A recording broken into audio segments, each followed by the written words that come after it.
21 નામની વાર્તા। શ્રી નગાધિરાજ નામનું આલંબન સ્વયં પ્રભદેવ। શ્રી શત્રુંજય સમાન તીર્થ કોઈ ઠેકાણે નથી। આ રીતે સૌધર્મ ઇન્દ્ર તીર્થની પ્રશંસા કરી રહ્યા હતા। તે નહીં માનતા સ્વયં પ્રભદેવે કહ્યું, આપ સ્વામી છો, તેથી આપનું વચન માન્ય કરવું પડે। ઇન્દ્રે કહ્યું, તમે સ્વયં અનુભવ કરીને માનજો। આથી સ્વયંપ્રભ દેવ બીજા શાશ્વત અશાશ્વત તીર્થોમાં તપાસ કરવા ગયો।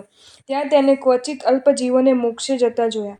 ત્યાર પછી તે દેવ શત્રુંજય તીર્થે આવ્યો। ત્યાં તે દિવસે 1,00,000 જીવો મોક્ષે ગયા, બીજે દિવસે કરોડ, ત્રીજે દિવસે 5,000, ચોથા દિવસે 105, પાંચમા દિવસે 700, છઠ્ઠા દિવસે 10, સાતમા દિવસે 800, આઠમા દિવસે 628। આમ રોજ રોજ ઘણા બધા આત્માઓને મોક્ષે જતા જોઈ તેને પવિત્ર એવા ગિરિરાજને નગાધિરાજ નામ આપ્યું।